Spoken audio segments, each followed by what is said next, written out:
నమస్కారం గురుగారు. శ్రీమాతే నమః. గురుగారు, మగవారికి మలతాడు కడుతూ ఉంటారు. దాని వెనకాల కూడా ఏమైనా ఆంతర్యం ఉందా గురుగారు? ఉంటుందమ్మా. ప్రతి దాని వెనక ఆంతర్యం ఉంటుంది. ఆంతర్యం లేకుండా, దాని యొక్క ప్రభావం లేకుండా ఏది కూడా చెప్పలేదు. ఇంతకుముందు చెప్పా, ప్రతి దానికి ఆరోగ్య సూత్రాలు జోడించి చెప్తారు, సైన్స్ని జోడించి చెప్తారు, అలాగే ధర్మాన్ని జోడించి చెప్తారు, ఆచారాన్ని. ఇలా ఏ పద్ధతి అయినా ఏదో ఒక దాన్ని జోడించే చెప్తారు. మొలతాడు అనేటటువంటిది ఏంటి అంటే గనక, ఇది ప్రతి ఒక్క మగవాడి శరీరం మీద ఉండవలసినటువంటి వస్తువు. బికాజ్ ఎందుకు అనంటే గనక, ఇది స్నానానికి సంబంధించినటువంటి అంశము. ఇది స్నానం చేసేటటువంటి సమయంలో మగవాడు వివస్త్రుడై ఎప్పుడూ కూడా ఉండకూడదు. అంటే నూలు పోగు లేకుండా ఉండేటటువంటి ఆ మాటలు ఎక్కువగా వింటూ ఉంటాము. అలాంటి సందర్భాలలో ఎవరికైనా సరే, స్త్రీకైనా సరే, పురుషులకైనా సరే, ఎవరికైనా సరే, ఈ వివస్త్రులు ఎప్పుడైతే ఉంటారో కామదేవతలు ఆవహించి ఉంటారు. దాని ద్వారా ఏమవుతుంది అంటే విపరీతమైనటువంటి ఉద్రిక్తత పెరిగిపోతుంది, కోరికలు పెరిగిపోతాయి. దాని ద్వారా ఎన్నో రకాలైనటువంటి ఇబ్బందులు వస్తాయి. అందుకే ఎప్పుడైనా సరే మగవాడు మొలతాడు లేకుండా ఉండకూడదు. అలా ఉన్నాడు అని అంటే గనక విపరీతమైనటువంటి కోరిక ప్రభావం కలిగినటువంటి వాడు అని అర్థం. అలా ఉన్నప్పుడు తప్పకుండా మగవాడు ఈ మలతాడును కట్టుకోవాలి. అలా కట్టుకోవడం ద్వారా అది కూడా ఎప్పుడు నాభి కింద ఉండాలి. నాభి కింద ఉండేటటువంటి మొలతాడే కట్టుకోవాలి. ఎప్పుడు నాభి పైకి కూడా రాకూడదు మొలతాడు, నాభి కిందనే ఉండాలి. అలా ఉంటే గనక ఏమవుతుందంటే, మలతాడు లేకపోయినా కానీ దుష్ట ప్రయోగాలు చేయడానికి ఇది చాలా సులువైనటువంటి మార్గం అని కూడా తాంత్రిక గ్రంథాలలో చెప్పేటటువంటి అంశాలు ఉన్నాయి. అందుకే ఎందుకు అంటే గనక ఇవన్నీ కూడా దేనికి సంబంధించినటువంటివి అంటే గనక, మనిషిలో ఉన్నటువంటి అహంకారపూరితమైనటువంటి అంటే అరిషడ్ వర్గాలకు సంబంధించినటువంటి అంశం ఈ మొలతాడు. దీని ద్వారా ఏంటి అంటే, స్నానం చేసేటప్పుడు కానివ్వండి, బయటకు వెళ్ళేటప్పుడు కానీ, పూర్వకాలం నదులు, సముద్రాలు, కూప స్నానాలు ఇలా ఎక్కువగా చేసేటటువంటి వారు. ఆ సమయాలలో ఏంటి అంటే గనక, వివస్త్రుడైనటువంటి వ్యక్తి మీద నూలు పోగు లేకుండా ఉంటే గనక కామదేవతలు, క్షుద్రశక్తులు ఆవహించి కూర్చుంటాయి. అలా కూర్చున్నప్పుడు ఆ వ్యక్తి అబ్నార్మల్గా బిహేవ్ చేయడము, అప్పటి వరకు బాగున్నటువంటి వ్యక్తి ఒక్కసారిగా సడన్గా మారిపోయేటటువంటి లక్షణాలు కలగడము, లేదా పిచ్చి పట్టి వాళ్ళ ప్రవర్తించడము, ఆలోచనలలో మార్పులు, చేసే పద్ధతులలో మార్పులు, ఇలా ఎన్నో రకాలుగా వచ్చేటటువంటి అవకాశాలు ఉంటాయి. కాబట్టి మగవాడు మొలతాడు లేకుండా ఉండకూడదు. అలా ఉంటే గనక అది ఆ మనిషికి ఇబ్బందికరంగా ఉండేటటువంటి అవకాశాలు ఎక్కువగా ఉంటాయి అనేటటువంటిదే అర్థమమ్మ. ఓకే, ప్రతి దాని వెనకాల ఏదో ఒక ఉంటుంది. అలాగే మగవాడు కూడా ఇంట్లో పూజ చేసే సమయంలో కూడా చాలా మంది ఏంటంటే మొలతాడు లేకుండా పూజ చేస్తారు. మొలతాడు లేకుండా కూడా పూజ చేయకూడదు.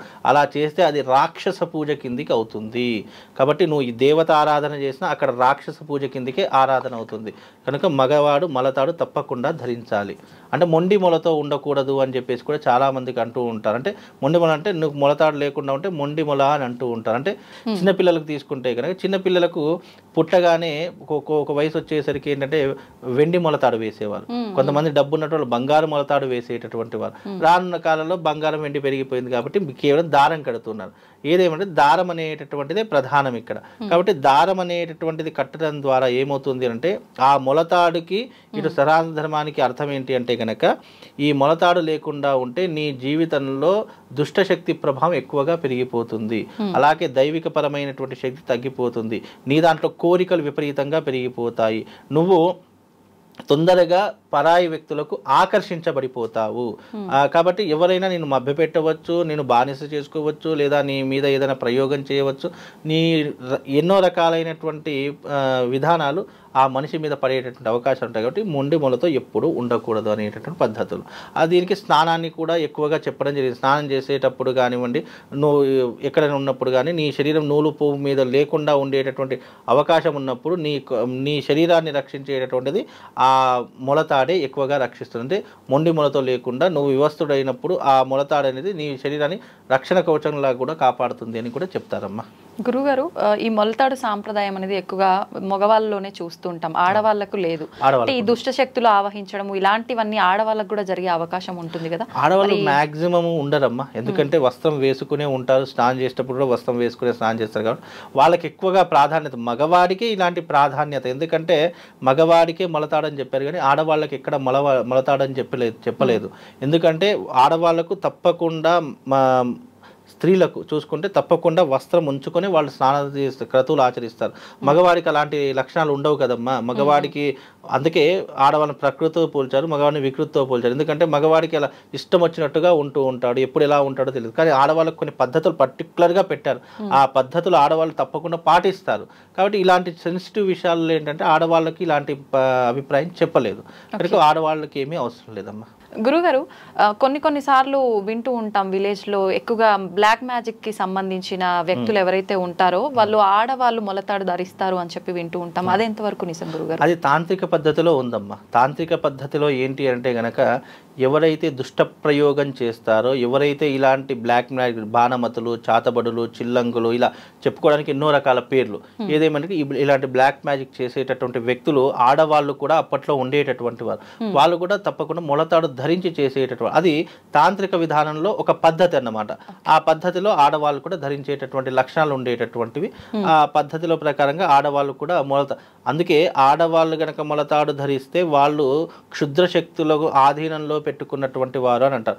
ఆడవాళ్ళు ఎప్పుడూ కూడా 365 రోజులు మొలతాడు, 365 రోజులు కంటికి కాటుక, 365 రోజులు తమ యొక్క చేతిలో ఏదైనా ఆయుధం కనుక ఉంటే వాళ్ళు ఎప్పుడూ కూడా క్షుద్ర శక్తికి అవపోసన చేసేటటువంటి వారు అని కొన్ని బండ గుర్తులు చెప్పడం జరిగింది.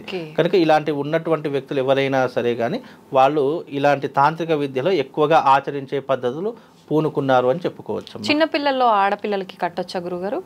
చిన్నపిల్లలకు అంత అవసరం లేదు, ఎందుకంటే స్త్రీలలో యుక్త వయస్సుకు వచ్చిన తర్వాతనే పద్ధతులు చెప్పారు తప్ప చిన్నతనంలో పద్ధతులు చెప్పారు. అంటే ఒక వయసుకు వచ్చేంత వరకే, ఇప్పుడు పుట్టిన మగవాళ్ళకైనా స్త్రీలకైనా ఎవరికైనా చూసుకున్నా ఒక వయసుకు వచ్చేంత వరకే పద్ధతులు అనేటువంటి నేర్పిస్తారు తప్ప చిన్నప్పుడు అలా చెప్పడానికి అవకాశం లేదు. చిన్నప్పుడు వాళ్ళకి అంత పట్టింపులు అనేటటువంటివి ఉండవు. ఎందుకంటే బాల్యావస్థ అనేటటువంటి దైవముతో కూడుకున్నటువంటి అవస్థ.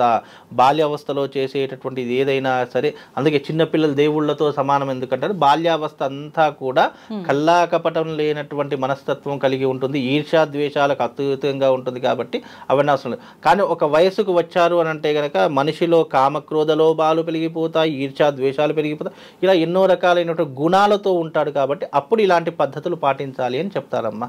అలాగే గురుగారు, ధన్యవాదాలు. శ్రీమాన్.